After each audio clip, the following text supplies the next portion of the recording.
jechaa fi gidira gabroonfataan mootummaan abbaa irree irraan gayaa jiru kana dunuunfatanii wanni gale haa galu. Ka kana caalutti nutti dhufaa jira. Mana keessas yoo teenne manaa fuudhanii ijoollee hidhutti jiran.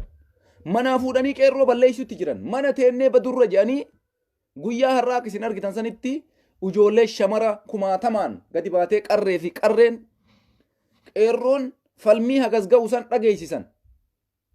Bakka kamuyyuu rakkoon hin jiran beeyna. Garuu maaf walitti ilaalla? Oromoo dammaqimee ka'i. Ka'ii dammaqi seenarraallee waa baradhu Oromoo. Seenarraallee waa baradha. Ka'aatiniin bakka takka hiriira baya. Yeroo ammaa kanatti mirga qabdan hiriira ba'u addunyaalleen isinii gaafachuutti jira. Mootummaan addunyaa human rights jechuun warri dhala namaatiif falmu ummanni Itoophiyaa akka intarneetiin hin cufamne akka ummanni suni gadi ba'ee sagalee isaa karaa nagaatiin dhageessifatu addunyaalleen mootummaa kanarratti dhiibbaa godhaa jirti. Hin sodaatinaa. Gadi bayaa falmadhaa walirratti hin laalinaa. Har'a ummanni awwadaay bilisummaa adda isaatitti homaa irraan godhu. Hunda keenna ka bilisummaa barbaadu. Oromoo kutaa 11ti ka bilisummaa barbaadu. Harargeen haa jiraattu bara baraan seenaan isii yaadata. Garuu walitti ilaaluu hin qabnu jiran. Hin beeyna ummanni Harargee kaleessallee qaandhuura qabsooti har'as taanaan ummata harka kennuu miti. Osoo wanni fedhe galee nam takka yoo hafte ummanni Harargee hin falmataa keessa dhumaa. Kaaneetiniin naa qarqaarru ummata kana. Hiriira karaa nagayaatiin haa baanu osoo qabeenya takka hin balleessin. Osoo waan takka hin barbadeessin. Oromoon kutaa 11 gadi ka'aatiniin sagalee walii ta'a. Gadi bayaatiniin wal bira dhaabbadha. Gadi bayaatiniin ummata kana qarqaara. Ummanni kuni akkuma naannoo maratti waraanni ergamee jiru waraanni irra jira. Osoo waraanni irra jiru dunuunfatanii gadi bayaniitiniin waan kana gochuutti jira. Adaraa Oromooti. Haasaa baay'eellee barbaachuuf isinitti hin dhufne. Waan kana sirritti wal bira haa dhaabannu. Walitti ilaalinaa jedhan. Walitti ilaalinaa tokkummaan keenya nu kaleessa mootummaa abbaa irree kamiifuu gadi gadi hin jennu Oromoon kutaan takka qofa biyya bilisoomsitiif miti bar. Oromoon kutaan 11 yoo wal bira ka'ee bilisummaa arganna jennee isiniin dhaadataa turre malee har'a cal jettanii awwadaayii fi arsii lixaa qofatti yoo qabsoo laalle dunuunfannee kutaan 11 ka biraa waraanatu narra jira. Poolisiin marfamee jira. Waraanni gadi ba'uu na dhoorge nama kuma hagana narraa hidhame jenneetiin yoo kutaan biraa callisnee teenne akkuma amma isinirraa ummanni hidhame kana osoo waraanni irra jiru waraana sanirraan dabree arsii lixaatii fi ummanni Harargee awwadaa dirree dawaa gosa biyya gara garaa kana keessatti falmitti jiran. Naannoo sanii waraanni dhabameetii miti. Poolisiin achii dhabameetii miti. Qabsoo namaatii fi kutannaa namaattu wal caala.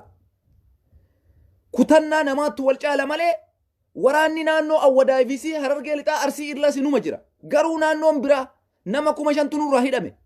Nama 10,000 nurraa hidhame. Nama 20,000 nurraa hidhame jettanii yoo cal'istanii teessan. Wallahi waqasaman billaahi wanni isin badhetti teettanii fi wanni isin gadi baatanii isinirra ga'uu fi wanni isin yoo mana keessa teettanii isinirra ga'u waan isinirraan oolle. Kanaafuu gadi baaneetiniin ummata kana bira haa dhaabannu. Ani dhugaa rabbiititti hin beeyna naannoo kamiyyuu dhiibbaa waraanaa jala jira. Naannoon namni irraa hin hin jiru. Garuu akkamitti cal'isnee teenna haga feetan osoo isinii gadi baatanii falmachuu baattanii mootummaan kun manaa isin fuudhee isin hidhuun dhiisu. Qeerroo hiriira bayan kanaan dura nama kakaasan manaa fuudhee hidhuun hin dhiisu. Har'a maaliif gadi baatanii hin falmannere? Maaliif ummata har'a wadaa itti bahe kana fakkeenya fudhattanii qarree fi qarreen bakka kamuu jirtu Oromoo kutaa 11 keessa jirtan hiriira maaf hin baane karaa nagayaatiin osoo qabeenya takka hin balleessin osoo dachii takka hin barbadeessin osoo suuqii nama tokkootitti hin bu'in osoo amantiin nama takkatti hin bu'in hiriira qulqulluu akka biyya faranjii keessatti nuti baanee nagaa hangallu kana waan biraa yoo dadhabdan akkuma Abiyyiin Ahmad maal isiniin jedhe kanaan dura haasaa Abiyyiin Ahmad dubbate yaadattanii biyya faranjii kana keessatti jedhe gaafa ummata fixee baatii tokko intarneeta isinirraa cufee intarneeta bane waa dubbate Abiyyiin haasaa inni dubbate san na dhageeffadhaa isinitti hima. Ummanni Itoophiyaa kun jedhe hiriira yoo baatan qabeenya barbadeessuu qabeenya gubuu dhagaan nama tumuu no hiriira akkasii hin barbaannu akka isaanis kanaan nama tumtan qabeenya namaa barbadeessitan dachii namaa balleessitan suuqii namaa caccabsitan jedhanii tooftaa kanaan waraana isinitti hin ergine karaa nagayaati. Akka har'a dirree dawaa keessatti ummanni nagayaan gadi bahee geggeesse sanitti sa'aatii 2 maan taane sa'aan 2 jedhana nuti har'a biyya faranjii kana keessatti biyya dimokiraasiiti hiriirri kabayamu sa'aatiidhaan bayama. Addunyaan har'a sagalee keessan isin dhaga'uu jirti. Mootummaan kunis intarneeta guruun dhiisee jira. Sababa maaliif? Sodaa addunyaa irraa kaka'e. Sa'aatii maayyuu itti godhame Oromoon kutaan 11 wal bira kaa'a. Ani maaliif kan isiniin jedhaa jira? Gadi bayaatii qabeenya namaa caccabsaa miti. Saba biraa irratti dhiibbaa geessaa miti. Amantii walitti bu'aa miti. Ani fakkeenya numarraayyuu fudhadhaa. Nuti har'a warri biyya firidamii biyya faranjii keessa jirru sa'aatiin nuu kennama. Isinitti hima hiriira wayita geggeessinu. Ganama sa'aatii 10 irraa yoo kaafne sa'aatii 4 sa'a 5 sa'a 6 nuu kennama. Sa'aatiin keenya dhumannaan sagalee keenya dhageessifanne barreeffama rakkoo uummata keenyarra jiru baafnee mana waajjira seeraa bakka silaa barbaachisu galfanne achi booda kaaneetiniin mana keenyatti gallaa jechuudha. Mootummaan kunis dheengadda waan akkanaa kana taa'eetiniin dubbate. Hiriirri biyya ambaa keessatti seera qaba jedha Abiyyiin Ahmad. Seera qaba. Sa'aatii murtaawatu jira. Sa'aatii 24 miti. Dhagaa qabatanii ba'uu miti. Suuqii caccabsuu miti. Kana ka dubbate Xaqlaay Ministeerii Itoophiyaati. Abiyyi Ahmad mataa isaa. Dhageeffadha. Mataan Abiyyi Ahmad waan kana seeraan itti gaafatama. Ani dubbii qajeeltuu isinitti hima. Har'a isin ummata awwadaayitti Harargee bahaa, Harargee lixaa, Arsii lixaa keessatti ummanni keenya kumaatamaan miidhamutti jira. Oromiyaa kutaa 11 irra waraanatu jira. Waraanaan marfamee jira ummanni keenya. Yoo isin manaa gadi baatan mana hidhaatitti isin gatu. Sadafiidhaan isin dha'u. Kuni marti akka dhaabbatuuf hiriira qulqulluu geggeessitan. Maaliif Oromiyaa kuutuu keessatti nuti har'a jirana? Harargeen qofti ummata Oromoo bilisoomsuu hin danda'ani. Maal taatanis? Ummanni Harargee kuni qofti, ummanni Arsii lixaa qofti Oromiyaa bilisoomsuu hin danda'an. Mootummaa abbaa irree kana jiisuu hin danda'an. Hiriira nagayaa geggeessaa. Ka qabeenya takkan balleessine, ka waa takkan miine, mootummaan kunis seera addunyaa biratti sitti gaafatama. Sa'aatii kaawwadhaa, dhagaa qabattaniin bayinaa, dullaa qabattaniin bayinaa, ulee qabattaniin bayinaa, hiriira nagayaa harkuma keessan qofa akkana gootanii baatanii yoo galtan addunyaan gizema san kaameeraan isin fuudha dhiibbaa mootummaa kanarratti geessitan. Maaliif kana isiniin jedhaan? Hara nam tokko suuqii caccabsuudhaan mootummaan mirga namaa kabajuu qaba.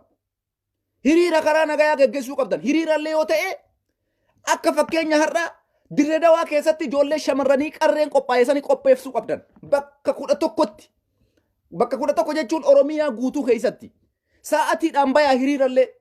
Dhagaa guurattaniin bayinaa. Oromoon tokko taatanii maali rakkoon keessan dhiibbaa akkanaa nurraa haa dhaabbatu. Sababa qabdan wanni hiriira baataniif hayyoonni kennan ka hidhama haa hiikamu. Jarana wanni marti alaamaa qaba. Mootummaan diktaataraa nurraa haa ka'u. Waraanni Oromiyaa keessa kutaa 11 gadhiifame nurraa haa buqqa'u. Waraanni nurraa baafamee mooratti haa deebu. Akkanatti sagalee keessan dhageessisuu qabdan. Yeroo ammaa kana keessatti jechuudha. Yoo har'a awwadaa'e gadi ba'ee Oromiyaan kutaan 11 callisee taa'e. Kuni akkanatti waan baay'ee nu qaanessuudha. Hayyoonni kennas ka akka Jawaar Muhammadii fi warroonni kaleessa isin barsiisan waa'ee qabsoo waaqoo guutuu jaarraa abbaa gadaa Oromoo takka ta'i. Oromoo walafoo ka'i. Oromoo bakka takka dhaabbadhu. Oromoo bakka takkatti qabsoo geggeessi jedhanii isin gorsaa turan malee yoo Arsiin ka'u Harargee teettee laalin, yoo Baale ka'u Harargee teettee laalin, yoo Wallagga ka'u Harargee teettee laalin akkanatti hin miidhamna. Hin miidhamna. Hiriira nagayaa geggeessa. Sagaleen keessanii dhagayama. Har'a waa takka isin himu awwadaa'ii keessatti dhiibbaa gugurdatu uummata sanirra ga'e.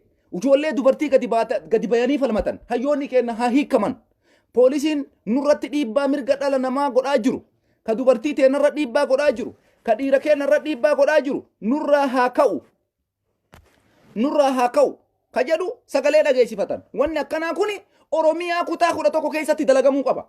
Hiriira kanaa nagayaa gadi bayaa yaada keessan ibsadhaa. Abiyyiin nuun taane yoo jettan gadi baatanii dimtsaachiin hissa maal jechuu qabdan. Dimtsaachiin hissa maal warri magaalaa Finfinnee keessa jirtanis. Isinii galee Oromiyaa kutaa 11 keessatti osoo dhagaa takkan qabanne harka qulqulluu gadi bayaa. Mootummaan kun waan fedhe isinaa godhu. Karaa nagayaatiin sagalee keessan dhageessifachuu mirga guutuu qabdu. Addunyaanis isin waliin dhaabatti. Ummannis isin waliin dhaabata. Gaafa kana poolisiin Oromiyaallee isin waliin dhaabata. Yoo isin ammoo akka gadi baatanii waa balleessitan, yoo isin dhagaa waa caccabsitan, yoo qabeenyi namaa barbadaa'e, yoo waan akkasiisan tooftaa kana mootummatu barbaada. Waan kana harkaa fashaleessuudhaaf hiriira nagayaa akka awwadaa irratti irra geggeeffamee kana Oromiyaa kutaa 11 irratti geggeeffamuu qaba. Kuni dhaamsa kooti.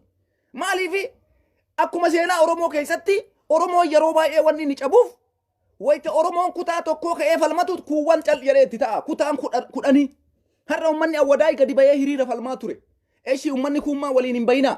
Oromiyaa kutaa kudha tokko keessatti fakkeenya akkana maan godhatamne hiriira nagayaa sa'aatii lama geggeessaa isin arba washiriin sa'a kararra buluu miti barjaalana qabsoo jechuun sa'aatii baatan san keessatti addunyaan amma akka zamana Hayila Sillaasee akka zamana Dargii sanii miti. Teknooloojiin guddatee jira. Waan isin sa'aatii takka dalaydan akka waan guyyaa guutuu hojjettaniitti isinii qabama. Maaliif gize masan miidiyaa addunyaa irra oola. Gize masan addunyaa kana mara wal gaya rakkoo keessan ka qabdan sagaleen keessanii dhagayama sa'a lama hiriira yoo geeffattan gara mana keessanii nagayaan galtan. Nagaatti mootummaan jaran har'a uummata Oromoo kutaa kudha tokko walii qabee hidhee fixuu hin danda'u. Har'a mee uummata Awwadaay keessatti bahee ijoollee shamaraa san kumaatamaan gadi bayan kana guutuu mootummaan maal godha itti dabalee Oromoon kutaa kudha tokko bifa san yoo isin hiriira baatan karaa nagaatii yoo baatanii galtan mootummaan homaa isiniin godhu hiriirri keessan sa'aatii godhachuu qaba sa'a lama sa'a sadi hagana caala taruu qabu maaliifi akkana jechuudha hiriira sagalee dhageessifachuun kanaafi Awwadaay irratti ilaaluun qabdan Oromiyaa kutaa kudha tokko keessatti wanni akkanaa kuni hujirra ooluu qaba maaliif isin achi ooltanii achi bultaniif sagaleen keessan dhaga'amu sa'aatii takkattii keessatti waan barbaadan rakkoo keessan ibsattanii gara mana keessanii nagaan osoo poolisii walitti hin bu'in osoo humna nageenyaa ka jarri jedhan kanaan walitti hin bu'in har'a Awwadaay keessa waraanni uummataan qixa gadi baanii sagalee isaanii ibsatan yoo sagalee keessan ibsachuu hin dandeessan jedhee waraanni rukute dhiittaa mirga namoomaati addunyaan qoqqophii irra keetti Abiyyi Ahmad kanaaf isin fakkeenya Awwadaay kana fudhattanii karaa nagayaatiin sa'aatii takka isin gaya sa'aan takka isin gaya sa'aatiin takka isin gaya akka duraanii guyyaa guutuu kararra oolla karaa cufna wayita hiriira baatan karaa cufuun hin barbaachisu Oromiyaa kutaa kudha tokko keessatti ka'uu qaba wanni kun Oromiyaa kutaa kudha tokko keessatti pilaaniin keessan ka uggura karaa waan biraa ka uggura geejjibaa waan biraa ka sagalee keessan dhageessifachuu waan biraa hiriira nagayaa isiniin jedhee mi'a biyyiin mataan isaa akkuma inni jedhe san hiriira pilaanii qabu baya hiriira sa'aatii qabu baya qabeenyaan balleessina dhagaa karaa irratti hin guurina yeroo hiriira baatan yoo inni osoo akkanatti isin nagayaan baatanii sagalee keessan dhageessifatan dhukaasa isinitti baye wanta san akkasitti osoo isin viidiyoo waraabdan isinaa dhukaasan miidiyaan addunyaa tolee jira feesbuuka namni isinirraa cufu hin jiru intarneetii namni cufu hin jiru hin sodaatina isin waan balleessina qulqullummaa keessaniin namni yakkamaa isin godhu takka illee hin jiru mirga kee falmachuu mirga qabda badii takka osoo hin dalayin osoo nama takkatti dhagaan darban osoo yakka takka hin dalayne gadi baatee sagalee kee dhageessifattee sa'aatii lama ta'ee sa'aatii tokko ta'ee kaatee mana keetti galta mootummaan achi booda laalee furmaata godha addunyaalleen dhiibbaa irratti geessiti ummata kana maamiitaa waraana kana ummata irraa kaasii ummanni kun sagalee isaa karaa nagaatiin dhageessifataa jira nama tokkorra dhiibbaa geessaa jiru waan akkanaa kanatti waliigala yaa ummata biyya keessa jiru qabsoollee namni sochoosu isini nuti akkuma isinitti himaa jiru dippiloomatii mootummaa kanaa ka biyya alaa jiru akka isin agartan kana dadhabsiifnee jirra dhugaa isinitti himnaani nuti diyaaspooraan dippiloomatii Abiyyi Ahmad dadhabsiifnee jirra akka malee garuu mootummaa san injifachuudhaaf yoo isin qabsooytan qofa mootummaa san injifachuudhaaf yoo isin warri biyyaa sochii qabaattan qofa maali yoo isin sochiin godhin nu maalitti iyyina ishii yoo isin gadi baatanii waraanni matarra nu jira jettanii callistan ummanni alaa maal gochuu danda'a Awwadaay har'a fakkeenya gaarii dalayde waa takkan balleessina dhagaa takkan darbatina gadi bayaa dhiiraa shamaraan jaarsa dullacha osoo hin jenne hiriira nagayaa sa'a takkaaf lamaaf hiriira keessan gaggeeffadhaa gara qonna keessanii gara hojii keessanii yoo maaliif hiriira baate jedhanii isinidhan ummata kana guutuu haa hidhu nama inni bulchullee hin jiru akkasitti jiran kana wanni isinirraa eeguu barbaannu kanaafuu qabsoo namni sochoosu isin warra biyya keessaati yoo isin sochootan nutillee isin waliin sochoona yoo isin achi waa tattaafattan nutillee isin waliin tattaafanna kanaafi fakkeenya fudhadhaa Awwadaay irraa hiriira karaa nagayaa ka badii takka hin qabne ka waan balleessine nagayaan baatanii sa'aatii takkas haa ta'u sa'aatii lamas haa ta'u Oromiyaa kutaa kudha tokko keessatti sagalee keessan dhageessifachuun mirga guutuu qabdu abadan hin sodaatina hiriira nagayaa baateef yoo si hidhan homaa miti rabbitu si baasa hiriira baateef hin duutu hiriira ba'uudha baatteef homaa siin siqan kanaafi waan akkanaa kanarratti haa dalaynu ummanni keenya Oromoon kutaa kudha tokko wal bira ka'aa jiran kutaan takka homa takka godhuu hin danda'u yaa banii aadam yaa ummata Oromoo saba bal'aa yaa kutaa kudha tokko Oromiyaa hunda keessan kadhachuutti jirra wal afoo ka'aa sagalee keessan dhageessisaa nagayaan mana keessanii gala nama takkatti osoo hin bu'in karaa takka osoo waan hin jedhin osoo dhagaa takka hin darbatin harka qulqulluu akkana gadi baatanii yoo galta yoo isinirra dhukaasan mootummaan suni diktaatara ta'uu addunyaallee ni nagarti kanaafi intarneetni cufaa waan hin jirreef isin fayyadaa yoo mootummaan kun akkasitti isinitti dhukaase mataa poolisummaanuu ufii isaaniitii walitti garagalanii ummanni kun harka nagayaatiin bahee galaa jira. Karaa qulqulluu gabbee sagalee isaa dhageessifataa jira. Maaliif itti dhukaaftanii? Maaliif hiitan ka jedhu poolisii jidduutti illee komitu ka'uu danda'a. Kanaaf hiriirri keessan hiriira kanaa nagayaa. Hiriira karaa qulqulluudhaan badii takka hin qabne akka fakkeenya nuti biyya ambaa keessatti geggeessinee galluu kanatti akkanatti hiriira mijjaayaa godhuu yaala. Sa'aatii ammaa kanatti intarneetni jira. Mallaqa keessan guuttattanii daqiiqaa 3 daqiiqaa 4 yoo ta'e waan dalaydan san yoo waraabdan akkasuma addunyaarra oolfattan kaatanii galtanii hojii keessan misooma keessan oofachuu mirga qabdu jechuudha. Hagana qabsoon keessan kanatti ta'uu qaba. Kanaaf ammoo cal'istanii waraanni matarra nu jira. Gara gadi baanuu hin dhabne poolisiin nu ajjeese sanumaafuyyuu namni yoo gadi bahee falmatee barjaran Jawaar maal isiniin jedhe nam tokko fakkeenyaaf anamma madaabaraadha kuni madaabaraadha haa jennu fuutanii narra gadi keettan yoo isin narra dabaltan yoo ani nagayee jira natti hin dabalin siiniin jedhin anumat dabaltaa bar anumarratti haga allafa qabadheetiniin gadi du'eetiniin dachii qabadhutti narratti tuulta malee narraan dhaabdu. Jawaar maal isiniin jedhe akkasi fakkeenya fudhadha yoo isinarra waraanatu nurra jira poolisiin manaa gabbahuu nu dhoorge yoo gadi nu baanu sadafiin dhaanii nu hidhan jettanii cal'istanii teettan wallaahi tamatan san caaltutu isinitti dhufa sanuu ofirraa buusuudhaaf falmata namni poolisii sanuu ofirraa kaastaniitiniin akka poolisiin sun mooratti deebi'ee qalbiin keessanis tasgabbaa'ee biyyi sunis kara nagaatti deebitu falmataa jirtan jechuu badii biraa hin qabu yoo isin ammoo cal'istanii falmachuu diddan hin dubbatu. Kunniin hin dubbatu rakkoon qabu irrumatti dabalaa jedha innis irrumatti dabala haga gaafa jarii lafa qabatanii du'aniititti ittuma tuulaa jedha. Kun isin hin baasu yoo kaatanii falmattan ba'aan isinirra jiru isinirraa hir'ata yoo isin kaatanii hin falmanne isinumatti dabalama malee wanni isinii siqullee hin jiru. Akkanuma addunyaa biratti wanni jiru kanuma wanni jiru nam tokko wanni falmatuuf waan san jalaa bilisa ba'uufi waan san jala natsaa ba'uufi malee gabrummaa barbaadeetii miti ummanni awwadaa har'a maa gadi baya ummanni harargee maa falmata arsiin lixaa maa falmata poolisiin achi keessa taa'ee ajjeesaa jiru sun irraa haa ba'uufi waraanni achi keessa deemee fixaa jiru sun irraa haa dhaabbatuufi kanaafi yaa oromoo kutaan 11 nuti marfamne ka hidhame nuti ka jirru ammoo waan nuun jedhan fudhanne waan qabda yoo nutti kennaa jedhan itti kennine waan ay fidaa jedhan yoo jedhan ittuma finne jiraannaa yoo taate kuni tokkoffaa isiniifis hin ta'u. Nam tokko wanni waa falmatuuf waan sanirraa bilisa ba'uufi malee badiif hin falmatu. Isinii galee uummata keenya. Kanaafi aga duutanii lafa qabattan eeguun hin barbaachisu. Ka'aa falmadhaa. Osoo maa qawwee matatti isin qaban harka nagayaan gadi ba'aa jira ani sagalee dhageessifadha. Poolisiin kun nurraa haa ka'u. Mooratti haa deebi'u. Biyya nagaa haa taatu.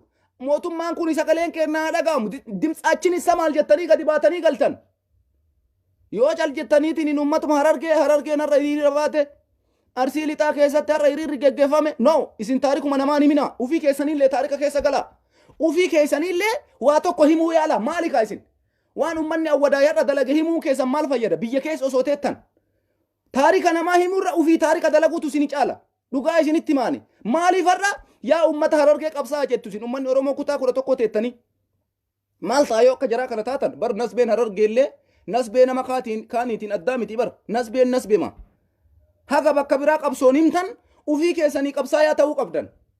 Kanatu isinirraa eegama rakkoon amma ummata harargeerra jiru isinirrallee hin jira garuu isin uummata akka rakkoon qabu akkanuma ummataan gajjannee jala jiraannaa jettanii taa'aa jirtan kun isin hin barbaachisu kaatanii falmachuu qabdu kaatanii iyyuu qabdanii kaataniitiniin bakka jirtan maraa sagalee keessan dhageessisuu qabdanii hiriira karaa nagayaa geggessuun isinirratti dirqamaa isiniin jedha dhaamsa kiyya kana ummata oromoo maraaf walitti ilaalina. Gabrummaa yoo taate Oromoo kutaa 11 irra jirti. Naannoon Amaara nagaa qaba. Naannoon Tigraay biyya ta'ee jira. Tigraay addatti ba'e. Gaafa guyyaa 4 korjoo isaa keessa gadi baafatee walabummaa biyya isaa labsata Tigraay. Nagaatti mootummaan Tigraay biyya ta'ee jira. Mootummaan naannoo Amaaraa akka warra ofii biyya bulchuutitti qucee nurra kaatanii warra keenya warra Oromoo ofiin jedhu jala dhokatanii nu balleessutti jiran.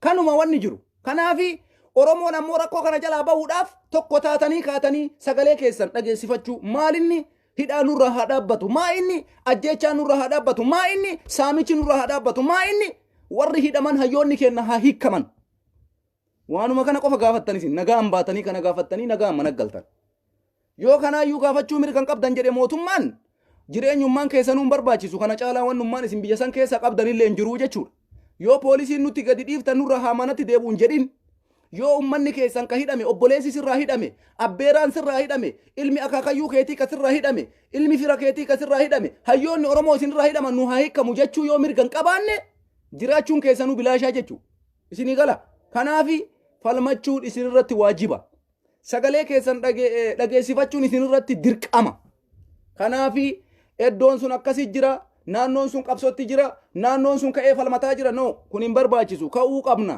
bakka takka kaanee hundi keenna wal afoo sagalee dhageessisuu qabna hundi keenna wal afoo dubbachuu qabna wanni ani isinii dhaamu kanuma ufii keessanii biyya keessa teettanii yaa ummata Harargee kana goota yaa ummata Arsii lixaa goota maa isin maa gootan taane maaliif akka jaraa sanitti taarikan dalayne maaliif bakkuma nama biraa himtan oromoon tokko oromiyaan takkatti nuti warra sirna gadaatiin bulu walumaan hidhamaa jirra walumaan miidhamaa jirra maali yoo bakka takka gadi baanee falmanne kunnooti jechuun inni kan qabu waan isaan godhanii isinittis quba qabuun gaarii dabar waan isaan dalagaa jiran kana dalaydanii naannoon sun waan bareeda dalageessiniin jechuullee waan gaarii bar kanaafuyyuu saalfattanii kaatanii oromoon kutaa 11 hiriira nagayaa sa'atii takka ta'ee sa'a 2 ta'ee hiriira nagayaa geggeessuu qabdan mootummaa kana irratti poolisii nutti gadi dhiisse nurraa kaasii moora deebisi ummata keenya ka sababa siyaasaatiin hiite nu hiiki hayyoota keenya ka sababa siyaasaatiin hiite nu hiiki biyyi tun biyya nagayaa akka taatu karaa nagaatitti deebii ka jedhu mootummaa kanarratti hiriira ba'uudha isin waan biraatii miti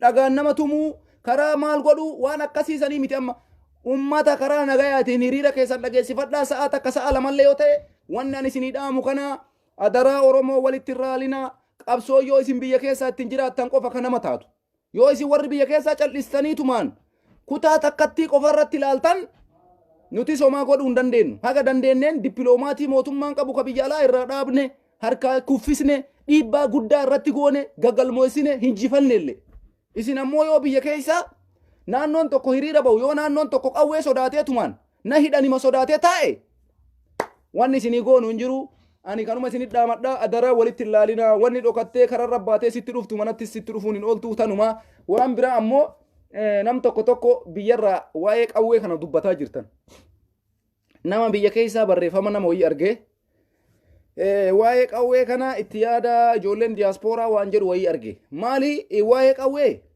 diyaaspooraa miti qawwee ka murteessu diyaaspooraa miti anasirratti akka nama tokkootitti dhaamsa qaba waa'ee qawwee kanarratti qawwee kana ka murteessu diyaaspooraa osoo hin ta'in isin warra biyya keessaati maaliifi qawween kuni nam tokko qawwee bitatee biyya san bilisoomsuu hin danda'u oromoo waa'ee qawwee irratti qawwee yoo bitachuu barbaadan warra biyya keessaatti murteessa akkamitti tokkummaadhaan baale yoo jenne ummanni baale marti walii galuu qaba qawwee irratti harargee yoo jenne harargeen hundi qawweetti walii galuu qaba akkuma naannoon amaaraa guutuun guututti hidhatee qabu kana laalame akkuma naannoon affaar guutuun guututti hidhatee qabu kana yoo fakkeenyaaf asiin boorana jettan boorana guutuun hidhachuu qaba yoo arsii jettan arsiin guutuun hidhachuu qaba yoo jimma jettan jimmaan guutuun qawwee hidhachuu qaba yoo ani qawwee bitadhe ati qawwee hin qabaanne situ saaxilee mootummaa na kenna yoo hundi keenna qawwee qabaanne ammoo wassaaxiluu hin dandeenyu martuu irra rakkoon gayaa waan beekuuf waliin saaxilan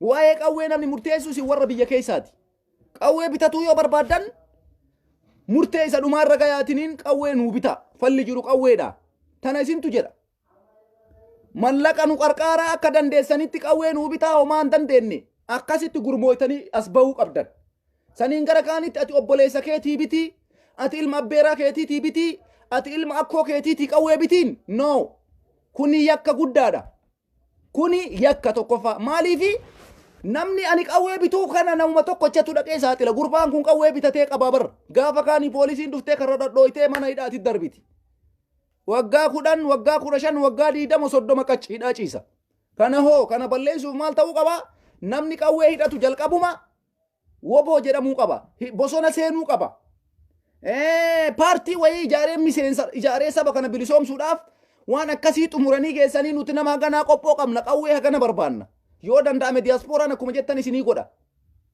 akkanatti deemuu qaba dubbiin qawwee malee ol lama keetiin bakka jirtuun qawwee hidhu bakkuma jirtuun siree kee jala qawwee kaawwadhu hin jiru wanni akkasii hin jiru kana yaadina yoo dandeessan xumuraa nama bosona seenuu barbaadu ka ufillee wareegama barbaachisu qaalii akka jalmarroo kanatti oromoodhaa kafaluu barbaadu lafa keettanii qawwee ummata diyaaspooraa mallaqa gaafachuu mirga qabdu. Kanaan alatti oluma kaataniitumaan akkanumaan qawwee nuu bitaa. Qawwee kana maa qawwee akkam goonanu qawwee bar namaa bituun qawwee rakkoon qabu. Birrii isinii qawween isinii binnu hin dhabamu diyaaspooraan. Garuu qawween walii galuu qaba ummanni guutuun ummanni Oromoo. Teettanii marii gootanii wal ijaartanii qawwee irratti walii galtanii hojjettan qawween akkasi bitama malee akka wal beeytanii walii bitaan as dura Facebook irra ooftan suni no. Kuni X guddaa irra kaa'uu qabda waan akkasii. Maaliifi halkan